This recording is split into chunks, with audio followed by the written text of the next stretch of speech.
거룩하신 하나님 아버지, 오늘 우리에게 이 하루라는 새날을 주심에 감사를 드립니다. 하루 동안에 무슨 일이 날는지 알지 못하는 우리의 오늘을 주님 앞에 올려드리고 주님과 동행하기를 원하오니 우리에게 은혜를 내려 주시옵소서.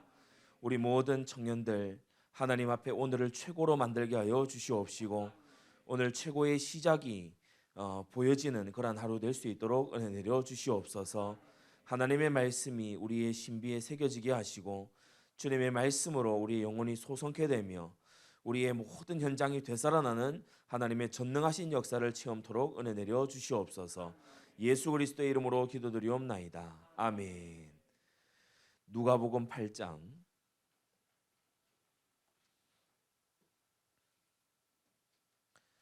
누가복음 8장 49절부터 56절까지입니다.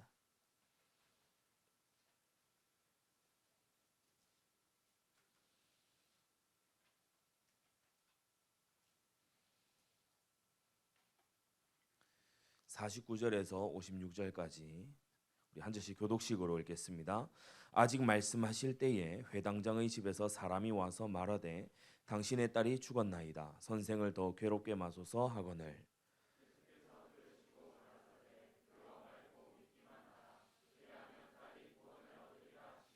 집에 이르러 베드로와 요한과 야고보와 및 아이의 부모 외에는 함께 들어가기를 허하지 아니하시니라.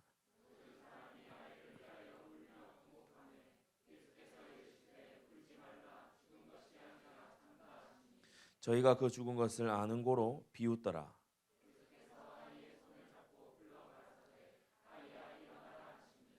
2절 다 같이요.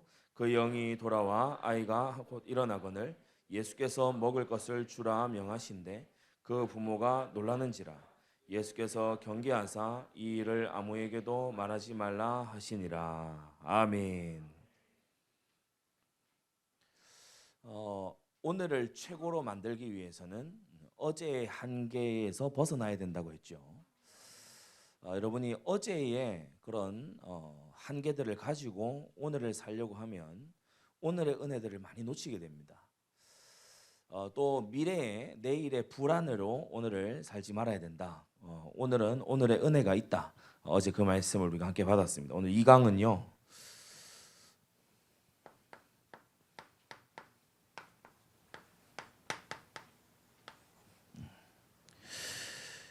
예수님이 뭐라고 말씀하셨는가 하면은 50절에 두려워 말고 믿기만 하라.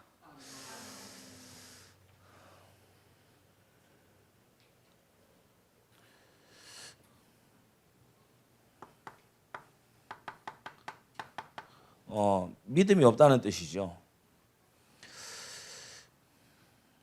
믿음이 없으면 믿음 없는 데서 끝나는 게 아니고요. 반드시 여기에 지배를 받습니다. 상황 논리의 지배를 받아요. 이 상황 논리를 다른 말로 실천적 무신론이라고 말합니다.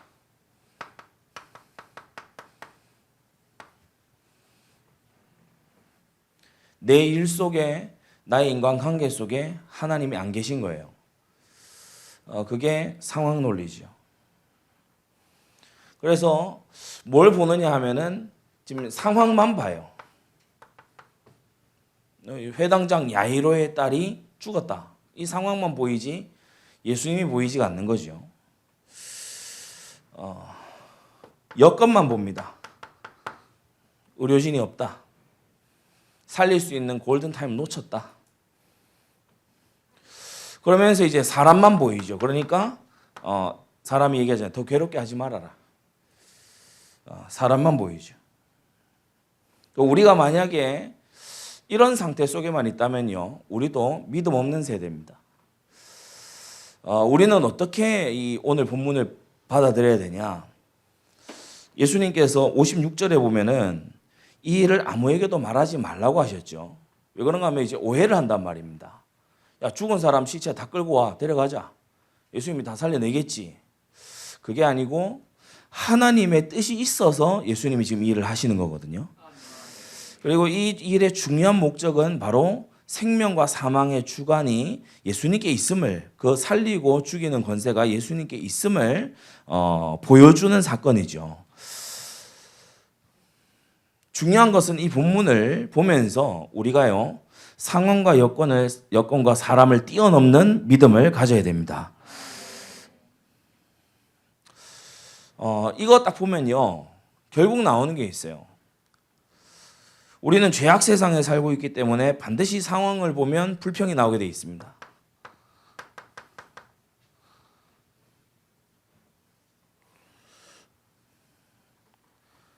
너무 가난한 거예요.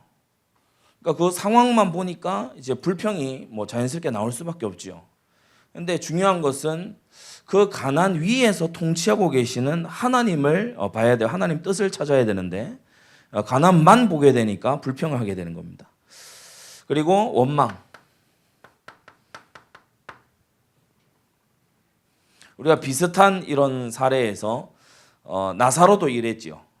나중에 이 요한복음에 가면 나사로도 이 회당장 야이로의 딸처럼 예수님이 다른 사역 하시던 중에 죽었잖아요. 그때에 그 형제들이 와가지고 얘기합니다. 일찍 오셨으면 살리실 수 있었을 텐데 지체해서 그렇다. 그게 원망 섞인 말입니다. 그러면서 사람을 제일 낙심케 하는 문제가 오늘 나왔죠. 바로 죽음입니다.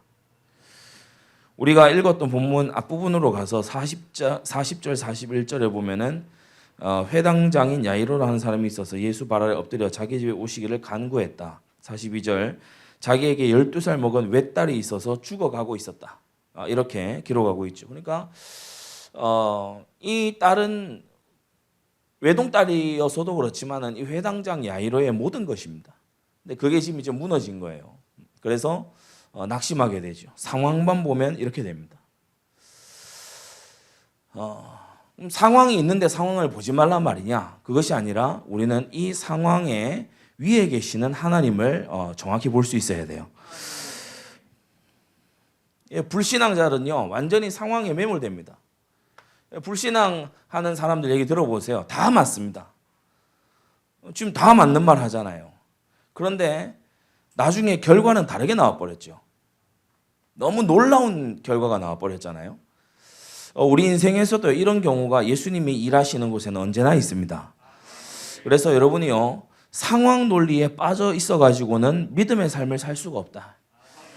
그래서 여러분, 상황만 말하는 열정탐꾼 같은 사람 되면 안 됩니다. 상황, 여건, 이제 사람만 딱 보이는 거예요. 그러니까 이 낙심할 수밖에 없죠. 사람에게 기대 걸었다가 얼마나 참 실망합니까, 그죠? 그러니까 우리 청년의 때에 빨리 깨달아야 됩니다. 나는 상황 너머에 계신 하나님을 난 믿고 가겠다. 역사 일어나는 조건이 있어요. 이겁니다. 그래서 주님께서 상황 보지 말고 나를 믿어라. 오늘 그 단순하지만 굉장히 우리에게 자주자주 안 되는 그 말씀을 오늘 우리에게 하고 계시죠. 불신앙자들은요, 주로 보면은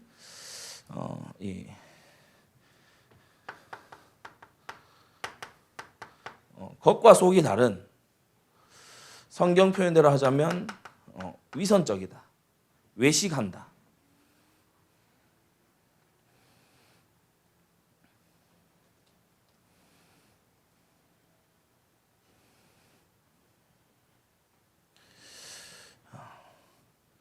이 숨은 곳에서 다른 생각을 해요.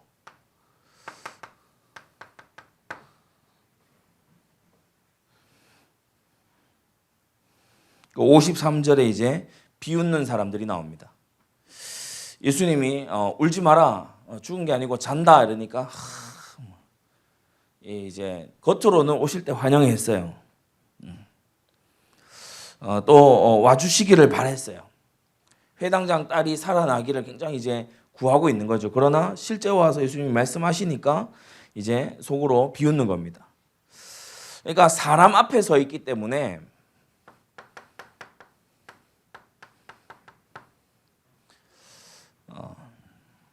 위선적이 되는 거예요. 우리가 신앙생활 하면서 자칫 이 외식하는 삶, 위선적인 삶에 노출이 될 수 있습니다. 그거를 어떻게 고쳐야 되겠냐? 길은 오늘도 예수님 주시는 답 이거밖에 없어요. 진짜 속마음으로 믿어야 돼요. 안 그러면 자꾸 딴소리, 헛소리 나온다니까. 사람이 속에 의심이 약간 있는 것과 그 의심을 입으로 내뱉는 거는 좀 다른 일입니다.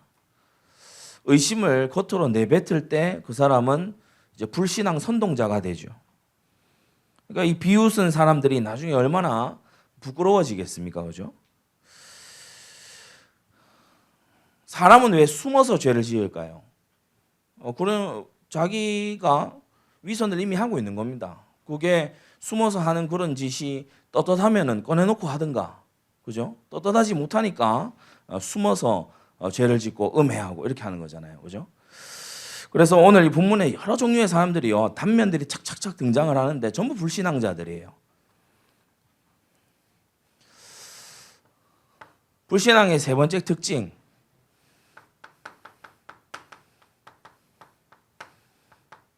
자기 합리화를 너무 잘합니다. 여러분, 합리화라고 하는 이 단어의 영어 표현이 뭐죠? justification. 스스로를 정당화하다.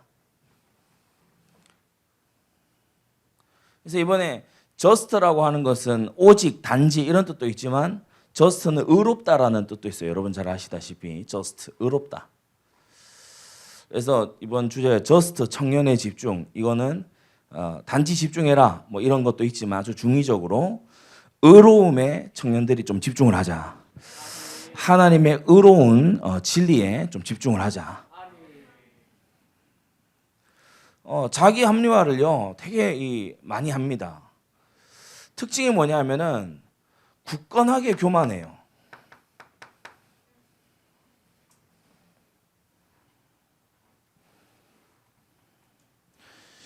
그러니까 워낙에 자기 주관이 뚜렷한 사람들이 많기 때문에 예수님이 우리 51절에 보면은 베드로, 요한, 야고보 그리고 아이의 부모 외에는 같이 안 데리고 들어가셨죠.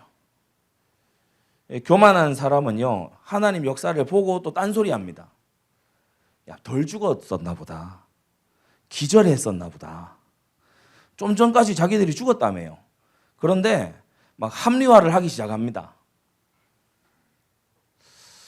우리가 이제 유럽의 지성사 이런 거 공부해 보면은 물론 그 이전에도 다 그런 개념들이 있고 했습니다. 그런데 이제 프랑스 우리가 잘 아는 근대 초기의 철학자 데카르트로부터 해서 이성주의, 그죠? 인간 머리로서 모든 걸 사유하고 파악할 수 있다. 또 베이컨이나 영국의 로크 같이 또 경험주의. 그러니까 사람은 태어날 때 백지 상태로 태어나지만 경험이 쌓이고 축적되면서 그게 이제 세상을 바라보는 어떤 하나의 틀이 된다. 이 두 개를 이제 합쳐가지고 저기 이제 유럽 내지에서 우리 임마누엘 칸트 뭐 이런 사람들이 합리주의, 그러니까 이성과 경험의 이런 이제 이 협동 작업을 통해 가지고 사람은 무언가를 파악하고 이렇게 한다. 이 rationalism, 이 합리주의가 지금 사실상 세계를 지배하고 있는 그런 이념입니다.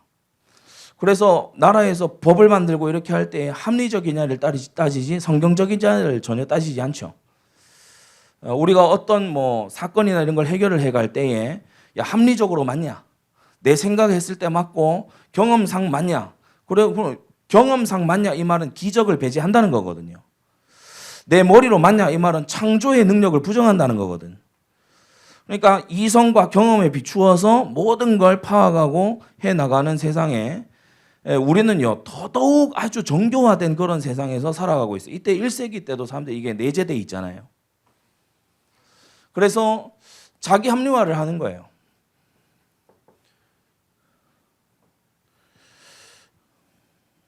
이런 사람들이 주로 보면요 혼자만의 세계에 딱 있습니다. 혼자만의 세계.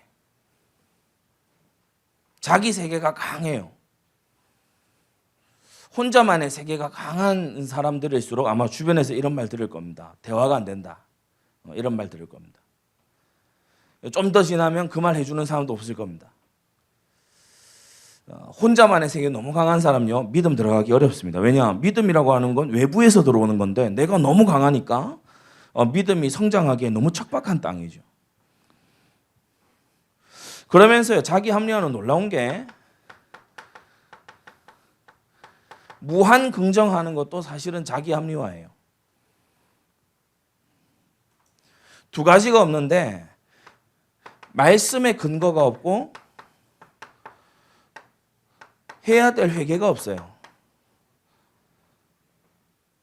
많은 사람들이 믿음을 무한 긍정이다, 잘 될 거야, 무한 긍정이다 이렇게 오해를 합니다. 그렇지 않습니다. 그런 식으로 오해를 할까 봐 예수님이 오늘 아무에게도 알리지 말라고 하신 거예요. 예수님을 왕으로 삼아버리면 아무도 안 죽겠네 이런 식으로 갈까 봐. 그래서 우리가 불신앙이라고 하는 것은 이 세 가지다. 상황, 하나님을 안 보고 상황만 딱 보고 있는 거. 그러면서 겉과 속이 다른 거. 그냥 자기에게는 하나님의 능력보다 상황이 더 크게 발견됐는데 이걸 믿음 공동체 안에서 얘기하면은 이게 이상하잖아요. 그러니까 속으로는 불신앙하는데 이제 겉으로는 믿는 채 하는 겁니다. 그리고 불신앙의 아주 정점이라고 할 수 있는 자기 합리화. 내 생각이 맞다는 거예요. 그래서 나아만 장군이 와가지고 선지자에게 얘기하죠. 내 생각에는. 그러니까 이게 불신앙자들이 하는 겁니다. 우리는 오늘 just believe, 믿기만 하라 이 말씀을 지금 받고 있는데 예수님, 바로 임마누엘이신 예수님께서 그리스도로 세 가지입니다. 영접한 나에게 이미 나와 함께. 지금 중요한 사실은 12살 된 딸이 죽었다 살았다 이게 아니고 예수님이 여기 오셨다는 사실이 중요한 거예요. 나의 교회와 함께. 베드로, 야고보, 요한과 함께. 나의 현장과 함께.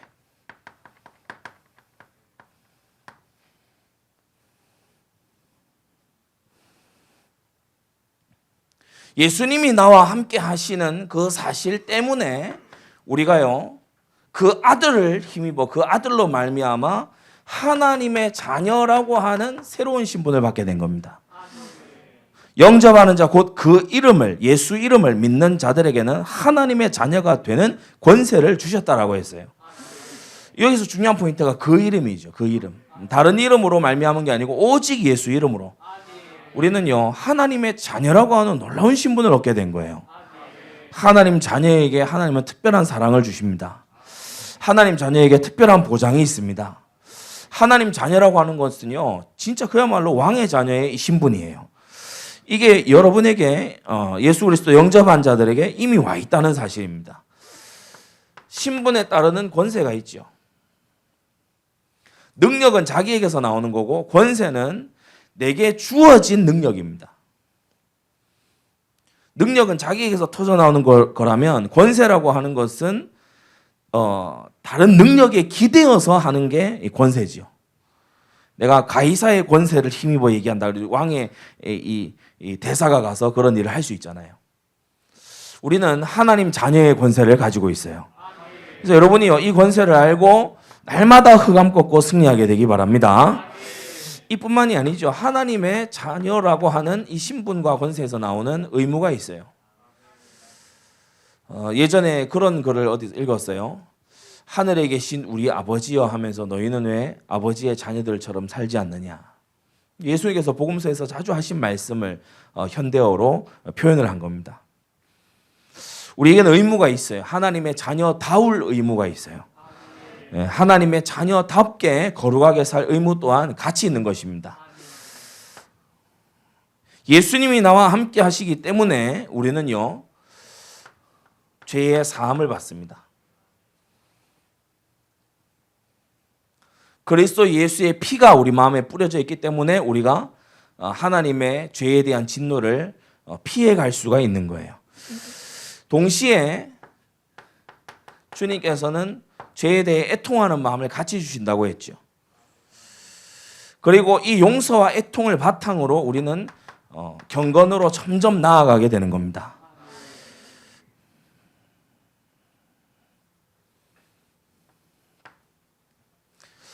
모든 만물을 하나님이 통치하시지만 하나님의 특별한 사랑의 통치 안으로 우리가 예수님과 함께하게 될 때 이런 일이 일어나게 되는 거예요. 예수님과 함께하게 되면요, 모든 불신앙과 저주와 흑암에서 보호받게 됩니다. 예수님과 함께하게 되면요, 볼지어다 내가 세상 끝날까지 너희와 항상 함께 있으리라, 정복하는 역사가 일어나게 되는 것입니다. 여러분이요, 이 지금 나열된 이 9 단어가 그냥 들리면 안 됩니다. 이게 신앙생활의 거의 전부입니다. 그래서 이 단어 하나하나를요, 여러분이 좀 곱씹어 보세요. 그리고 우리가 여기에서 이제 좀 더 생각해야 되는 부분이 있어요. 문제 보는 눈입니다.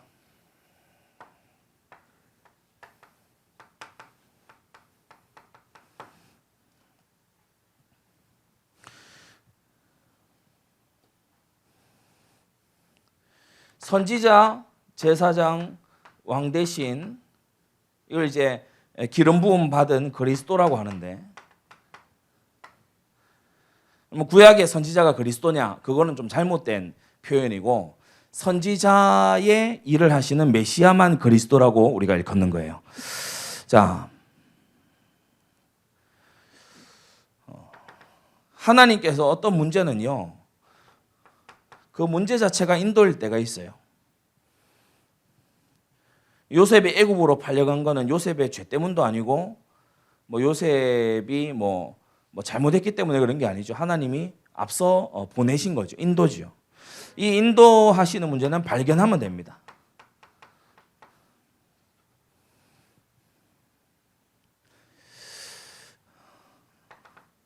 많은 경우에 우리가 죄성을 여전히 가지고 죄악 세상에서 살고 있다 보니까 징계로 오는 문제가 있어요. 이거는 서둘러 회개하면 돼요. 회개는 잘못을 뉘우치는 것만이 아니고 돌아서는 것을 말합니다. 그리고 연단과 훈련을 위해서 오는 문제가 있어요. 이거는요, 잘 견뎌내야 돼요. 인내하고 훈련돼야 되죠. 이 세 가지 기초적인 이 구분에서 공통적으로 쭉 나오는 것이 뭐냐면, 하나님은 사명을 위해서 문제를 주신다는 사실입니다. 그래서 이 사명을 가지고선요, 도전하면 되는 거예요. 다윗이, 여러분 잘 기억해 보세요. 다윗이 인구조사 해가지고 징계를 받았어요. 그죠? 인구조사 해가지고, 인구조사 센서스 했는데 저주받냐? 인구 통계 조사하지 말자. 이게 아니고, 다윗의 인구조사하는 마음이 교만했어요. 인구조사하는 마음이 교만했어요. 하나님께서 이걸 미워하셨죠. 그래서 회개하고 아라우나 타작마당 사서 이렇게 번제하고 합니다. 이게 훗날 성전의 터가 돼요. 바로 그 자리, 회개했던 자리, 하나님을 다시 찾았던 자리, 재앙이 멈춘 그 자리, 거기가 바로 훗날 성전 터가 되죠. 요셉이 아까 인도를 받았다고 했어요. 그래서 하나님이 강권적인 역사로 노예로 보내신 거예요. 이게 훗날 약 70여 명의 야곱 족속을 민족으로 일으키게 되는 그러한 이 요셉의 사명이 되죠. 그래서 여러분이 문제 속에서요, 사명을 결국 발견해야 되고, 그리고 네 번째는 뭡니까? 바로 이것으로 인해서 증인되게 돼 있다. 그래서 결국은 다른 것 하지 않고 기다리면 되는 거예요. 왜 기다릴 수 있습니까? 다른 짓 안 하고 왜 지금 야이로에 따라 어디 가서 화장시키거나 매장시켜버리지 않고 왜 기다릴 수 있습니까? 바로 믿음 때문에.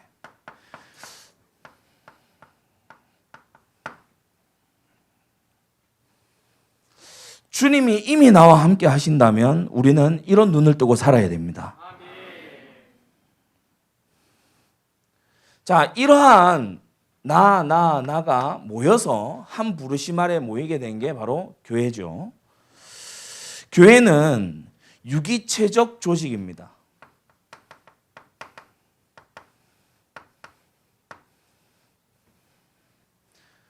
이걸 이제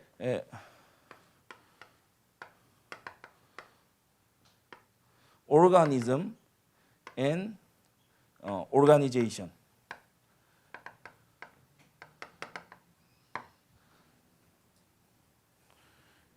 영어를 막 너무 빨리 쓰니까 노량진 같으네요.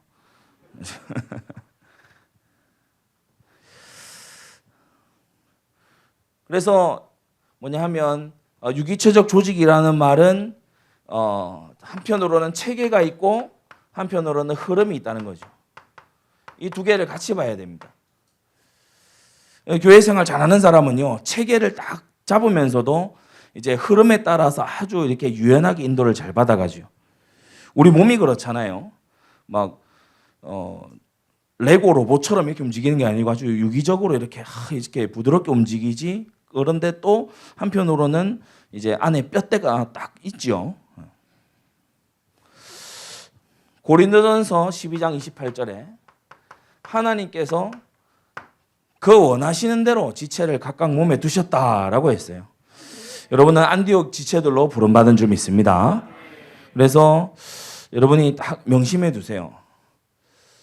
불신앙자들이 하는 이제 얘기 보면요, 교회에 떠나가면서 이 얘기합니다. 안디옥 교회만 교회냐? 그게 이제 상황입니다. 상황 보니까 이렇게 주변을 보니까 교회가 많거든. 그러니까 안디옥 교회만 교회냐? 물론 다른 교회 많지요. 그러나 나를 불러 지체 삼으신 교회는 하나다. 그게 성경이에요. 어느 교회 일꾼이냐? 그거 성경이 다 기록하고 있잖아요.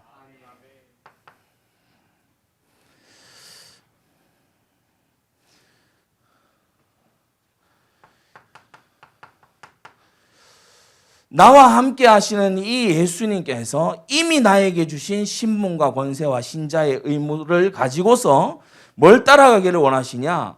이번 주 나에게 주시는 나의 말씀 따라가기를 원한다. 이게 주님께서 교회를 통하여서 하시는 통치의 중요한 부분입니다. 그래서 우리 청년들은요, 강단에서 모든 답을 다 찾아야 돼요. 나의 질문, 나의 상황에 대한 모든 답이 어디 있냐? 강단에 다 있는 겁니다. 그래서 한 말씀 가지고서 받았는데 여러분 현장에는요, 수천 가지 모습으로 적용될 수 있어요.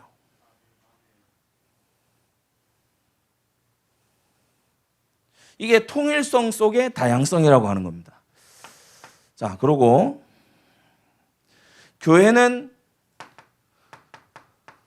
하나님의 사람으로 온전하게 되어가는 훈련장입니다. 그래서 이 교회를 다른 말로 특별 계시 기관이라고 불러요. 특별 계시의 기관이다. 성경을 맡은 기관이다.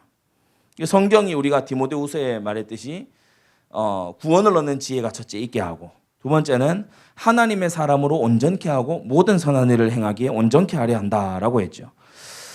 교회는요, 유람선이 아니고 전투함입니다. 유랑 나온 게 아니에요. 전투함이에요. 세상과 맞서 싸우는 전투함이죠. 그래서 여러분이 주어진 사명을 완수해야 돼요. 예수님께서도 요한복음 19장 30절에 다 이루었다 하셨어요. 이게 구속의 그 일을 다 이루었다라고 함도 물론 맞지만 예수님 스스로가 사명을 마쳤다는 거예요. 나에게 주어진 내 사명 다 했다. 그래서 여러분에게 주어진, 교회로부터 주어진 사명이 있을 겁니다. 그걸 성실하게 완수하세요. 그거 자체가 훈련입니다. 요한복음 19장 30절에 나오는 이 다 이루었다, it is finished. 헬라어로 테텔레스타이. 좀 적어두면 좋겠죠, 그죠?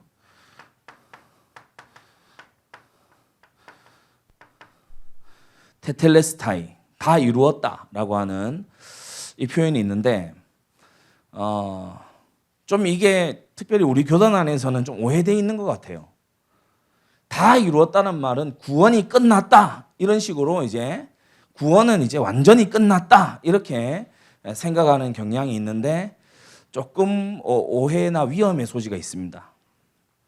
예수님이 십자가 상에서 마지막으로 하신 말씀이죠. 그런데 이 말씀은 속죄의 그 사역을 다 마쳤다는 의미이지 우리의 구원이 완성되려면 성령의 적용이 아직 남아 있어요. 여러분이 조직신학 구원론 들었던 걸 한번 복기를 해보세요. 성부 하나님의 구원 계획, 성자 예수님의 성취, 성령 하나님의 적용이 있어야 구원이 비로소 우리에게 이 신약의 참된 의미의 성령 내주의 그 구원이 실제화되는 거거든요.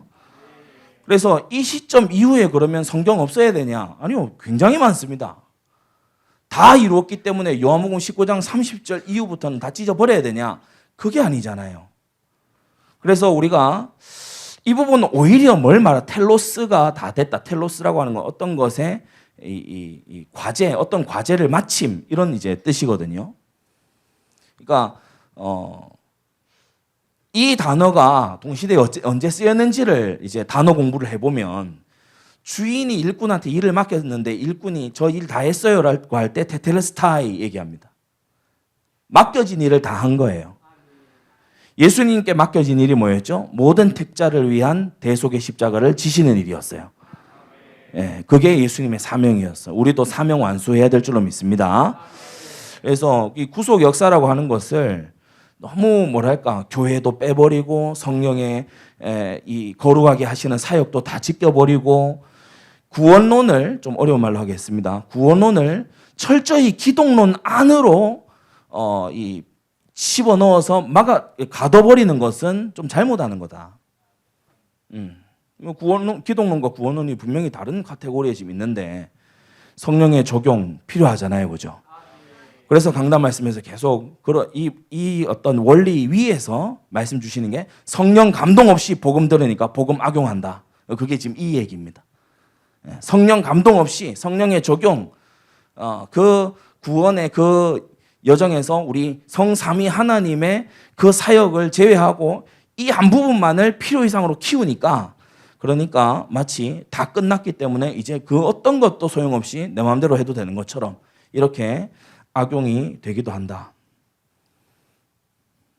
잠깐 신학적인 얘기를 했네요. 여러분이 이런 것도 보면서 원어를 충실하게 공부를 한 그런 목회자와 신학자에게서 좀 성경을 잘 배워야 됩니다. 그냥 본다고 막 감동돼갖고 막 아무렇게나 하는 그런 거는요 정말 위험해요. 경의 예언은 사서로이 풀 것이 아니라고 했죠.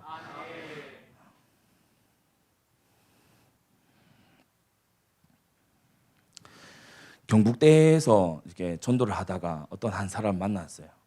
그때 같이 있었던 친구들도 있겠지만 정자에서 우리가 포럼을 이렇게 하는데 갑자기 막 이렇게 모임에 우리 일원이 아닌데 와가지고 뭐 전도사님이십니까? 하면서 그렇다고 제가 한마디 해도 되겠습니까? 저희들 지금 이 포럼 하고 있기 때문에 지금 모임이 있어서 그래도 짧게만 한마디 해도 되겠습니까? 그래 하시라고. 이 노아 방주가 120년이라고 그렇게 하신 거 아시죠? 그래 안다고. 그러면 이거는 120년인데 왜 사람의 이 연하는 뭐 80 뭐 이런 식으로 이렇게 했을까요? 뭐 이 연도 차이가 왜 날까요? 그거 아십니까? 이러는 거예요. 그럼 보통 이런 경우에 우리가 뭐 어떤 준비한 대답을 하려고 하잖아요. 근데 기세가 워낙 좋으시길래 모르겠다고 원하는 답을 모르겠다고. 제가 단번에 모르겠다고 나가니까 너무 이렇게 당황을 하시더라고요. 그러니까 모르겠는 게 뭘 모르겠느냐 하면 당신이 원하는 답을 내가 모르겠다. 당신이 하고자 하는 말을 모르겠다. 그래가지고 이제 얘기를 하는데 얘기를 해요. 이제 이 40년은 뭐가 40년이고 막 이렇게 얘기를 해요. 그래 이 성경 보시면 이거를 이 부분에서 이렇게 얘기했고 원어를 보면 그게 아니다. 원어를 보면 그때 쓰인 그 단어가 그런 뜻이 아닙니다.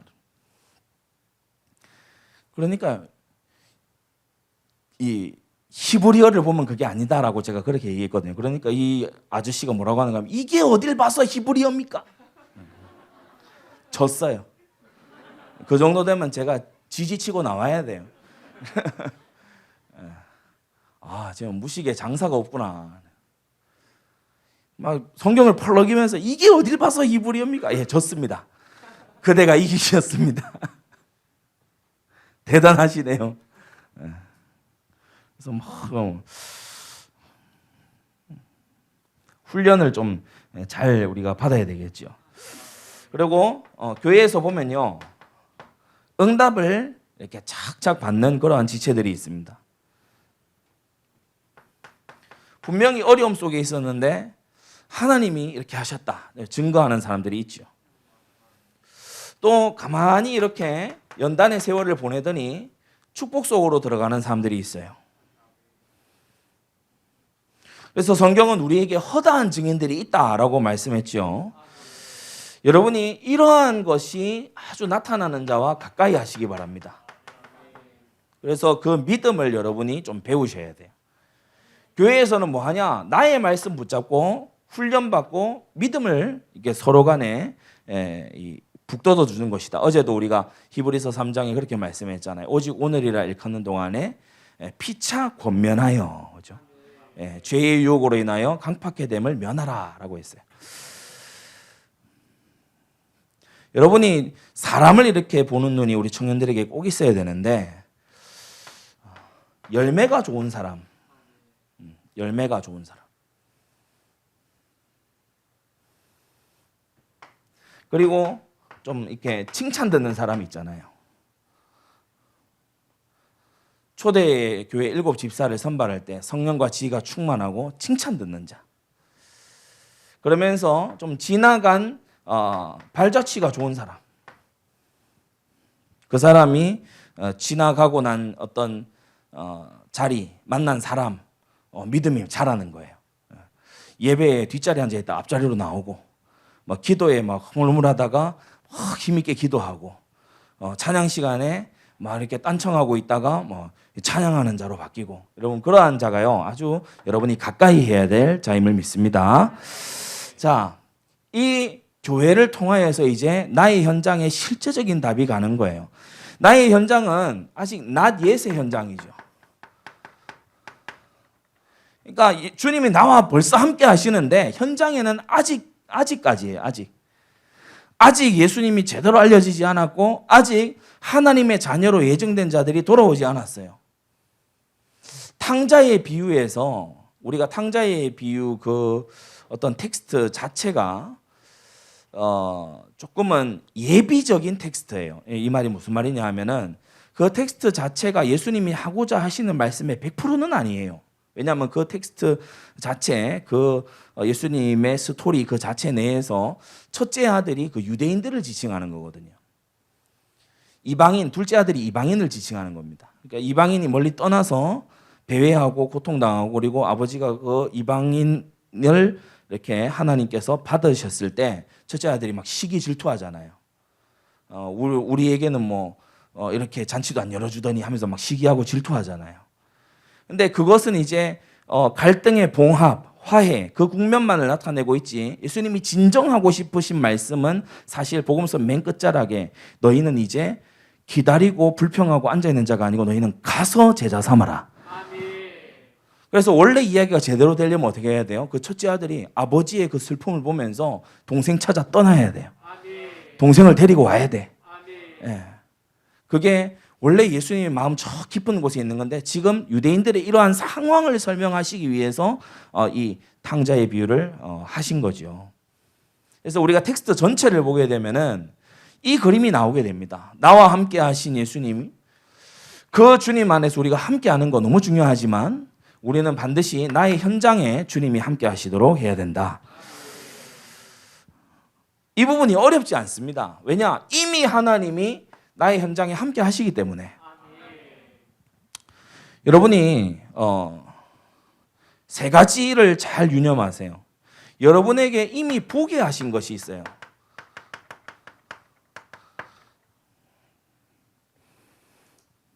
이 보게 하신 것, 문제도 괜찮고 시대의 갈등도 괜찮고 부조리도 괜찮습니다. 우리 목사님이 늘 말씀하시잖아요. 싸우는 교회를 보고 안 싸우는 교회. 이 간단한 이 전환. 교회의 본래 사명 회복. 물론 이제 교회에만 해당되는 건 아닙니다. 정말 영적으로 심각하게 파괴되어 있는 인생을 보면서 회복과 다시 새로운 시작을 할 수 있는 이 어떤 모습을 이 개인 속에서 보는 거거든요. 보게 하신 것을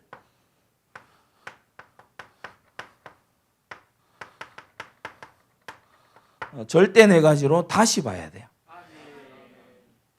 복음의 렌즈를 통해서 다시 봐야 돼요.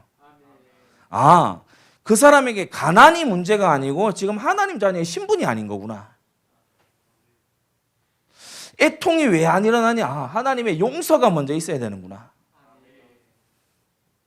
하나님의 통치가 임하게 되면 완전히 달라지게 될 건데, 오늘 회당장 야이로의 딸이 살아나는 것을 특별히 이 제자들에게 보이십니다. 베드로, 요한, 야고보 이 세 사람에게 보이세요. 그러니까 이들이 나중에 보면 아주 믿음의 그런 일꾼들이 되죠. 다시 봤기 때문에. 죽음을 죽음으로 보지 않고 예수 안에서의 죽음으로 봤기 때문에. 듣게 하신 것이 있을 겁니다. 이리저리 들려오는 얘기들, 이런 것을 듣되, 여기선 주의해야 될 게요. 절대 네 가지로 다시 듣되 사견을 치우고 들어야 돼요. 사사로운 의견을 치우고 들어야 돼요. 사람은 주로 잘못 해석해서 사실을 왜곡시켜 버립니다. 그래서 여러분이 사람의 말을 들을 때요, 그 사람의 입장을 예상하면서 듣는 게 필요합니다. 이 마이크 파는 회사는요, 이 마이크 말고 다른 마이크는 전부 안 좋다고 얘기해야 이게 팔릴 거 아니에요. 이 마이크 최고다라고 얘기해야 되잖아. 근데 이 현장에 일어나는 거를 전혀 모르는 사람들은 이런 간단한 부분까지도 생각 못 하거든요. 그런데 이 마이크를 하나 사는 부분은 우리가 그렇게 해서 조금 값비싸게 주고 살 수 있다고 쳐요. 그런데 우리가 정말 절대 네 가지로 봐야 되는 문제, 이거를 사견을 덧입어서 들으면 어떻게 되겠습니까? 그러면 우리가 현장 사역에서 아주 지장을 초래하게 됩니다. 여러분, 어떤 경우에도 절대 네 가지로 보되 사사로운 의견은 걸르시기 바랍니다.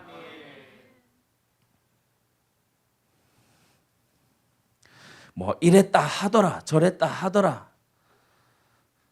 예전에 되게 교회에서 막 두드러지게 활동을 하다가 두드러지게 나간 그런 사람이 있어요. 먹고 나가는데 그 집에 이제 한 딸이 우리 교회의 어떤 형제하고 교제 중이었었나 봐요. 근데 이미 돌변한 상황이잖아요. 돌변할 때 보면 무섭거든요. 그래서 사람 못 믿을 거, 이렇게 이제 다시 한번 결론을 확인하고 이렇게 하는데, 막 얘기를 하는 거예요. 그 얘기를 하는데 이제 시비를 걸 게 너무 없으니까 목사님 아들이 과외 받는다. 목사님 아들이 과외를 이것도 받고 저것도 받고 과외비가 그 얼마인지 아냐, 이런 걸로. 이제 과외비는 원래 좀 비싸잖아요, 그죠? 과외 10,000원 받고 과외하시는 분 있습니까? 네. 이거를 얘기를 하는데 거기에 또 이렇게 갈등이 오는 거예요. 과외를 그렇게 시키고 그렇게 할 수 있냐. 그때 하는 얘기가 뭡니까? 우리 성도들 자녀들은 과외 받을 형편도 안 되는데. 그러면서요. 이걸 이제 얘기하는 거예요. 우리 장로님 중에 한 분이 만나가지고 그렇게 얘기하셨다고 하더라고요. 당연히 과외 받아야지 뭔 소리냐.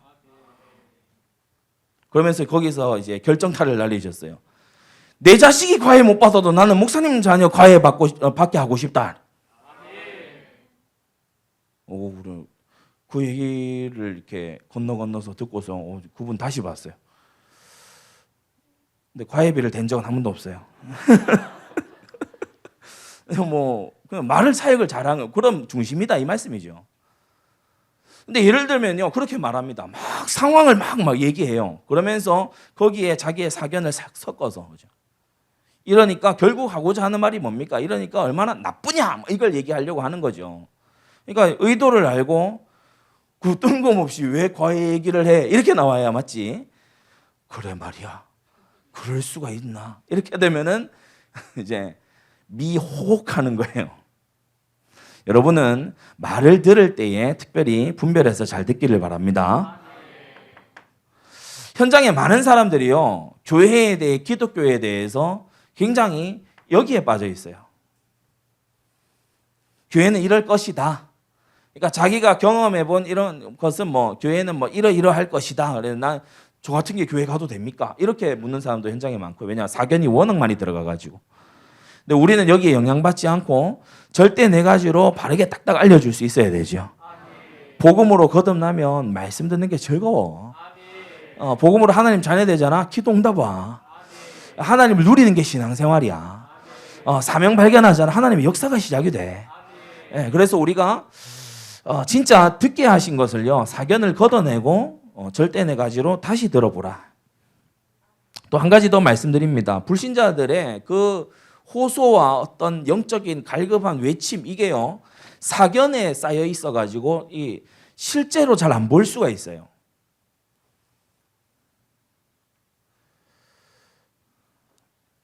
담배 피는 사람한테 복음을 제가 예전에 안 전했거든요.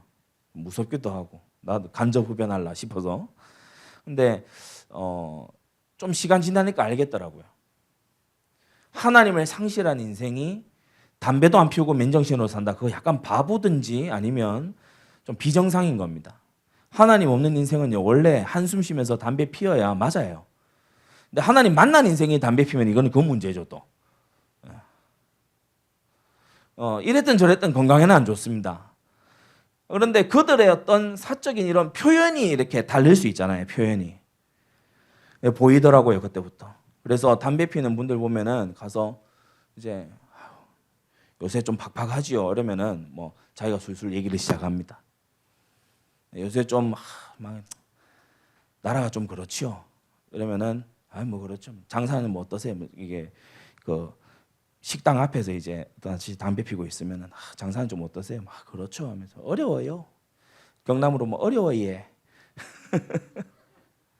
예 이렇게 하는 거지. 어려워 예. 그래 뭐 아저씨하고 이제 두런두런 얘기합니다.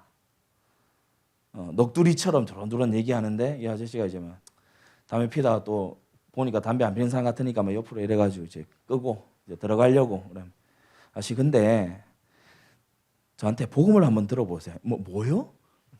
빨리 얘기했으니까 못 듣잖아요. 우리가 아파트 전도 수법 뭡니까? 밝혀놓기. 일단 아저씨 저한테 복음 들어보세요. 뭐요? 그러니까 뭐냐면 그렇게 복음을 전한 때도 많았고, 여러분이요 듣는 걸 잘 들어야 돼요. 대부분 절규하고 있습니다. 대부분 영혼의 갈증 때문에 막 애가 타는데 입으로 나오는 소리는 딴소리가 나와요. 딴소리가 나와. 어디로 떠나고 싶다. 그게요 내가 갈피를 못 잡겠다는 거거든요. 지금 너무 막 마음에 쉼이 없다는 거거든. 이렇게 뭔가 불평을 막 내어 쏟습니다. 막 성격이 과격해 보여요. 그런데 그 마음 안에서는 굉장히 여린 영혼이 아파하고 있어요. 그러니까 여러분이 들을 때에 사견을 걷어내고 잘 들으시라. 여러분의 사견도 걷어내지만 대상의 사견도 걷어내고 본질을 딱 들으시라. 이걸 잘 하게 되면요 현장이 삽시간에 많이 열립니다. 사람은 누굴 제일 좋아합니까? 나를 들어주는 사람. 사람은 나를 들어주는 사람. 여기에 사실 여러 가지 치유라든지 또 어떤 깊은 어떤 우정이라든지 이게 이 부분에 다 있는 거예요. 잘 듣게 되면 많은 것이 열리게 되죠. 세 번째,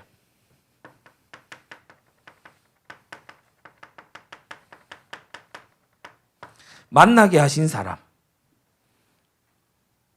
아까도 얘기했습니다.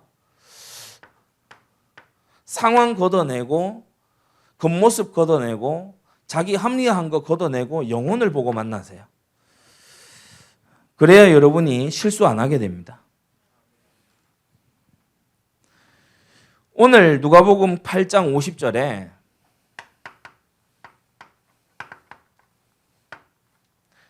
두려워 말고 믿기만 하라. 이때 죽은 자가 살아나는 기적이 터진 겁니다. 근데 이 믿음이 서론에서 얘기한 이 세 가지에 가두어져 있는 거예요.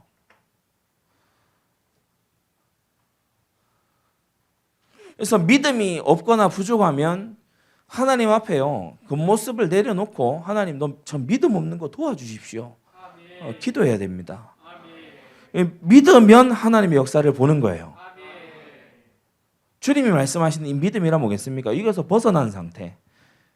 예수님이 지금 야이로의 집에 함께, 예수님이 지금 제자들과 함께, 예수님이 지금 야이로의 죽은 딸과 함께, 이것 때문에 다 터져 일어나는 거예요. 이걸 보는 눈, 여러분 이것을 확신하는 믿음, 이것이 있을 때 우리에게도 오늘 누가복음 8장과 같은 이 역사가 되풀이될 줄로 믿습니다. 기도하겠습니다. 거룩하신 하나님 아버지, 은혜를 감사합니다. Just believe, 두려워 말고 믿기만 하라 하신 주님의 그 말씀을 오늘 우리의 약속의 말씀으로 붙잡습니다. 우리의 모든 상황 논리와 겉으로 포장된 것과 자기 합리화에서 우리가 벗어나서 예수님과 함께, 또 주 안에서 나의 교회와 함께, 나의 현장과 함께 아버지 그리스도를 누리는 그러한 주님의 청년들 되도록 은혜 내려 주시옵소서. 우리 모든 청년들에게 믿음을 더하여 주시옵소서. 주께서 원하시는 믿음을 정금보다 더 갈급하게 원하는 우리가 되도록 은혜 내려 주시옵소서. 예수 그리스도의 이름으로 기도드리옵나이다. 아멘.